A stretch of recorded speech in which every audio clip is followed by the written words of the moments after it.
काढ बरं रे काढ. ये इकडे इकडे. हां काढ बरं.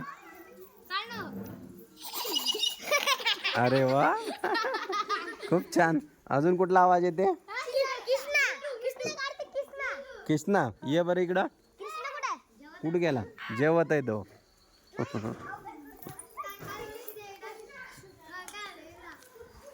तर मी शाळेमध्ये आलो आहे आणि मुलांना इतका आनंद झाला आहे की त्यांनी यावेळेस नवीन काहीतरी आवाज शिकलेले आहेत.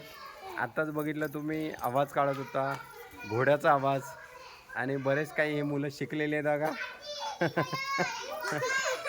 विविध आवाज मला बघून काढत आहेत. यातच मला खूप आनंद मिळतो की जीवनामध्ये काही ना काहीतरी या मुलांकडून शिकायला मिळतं.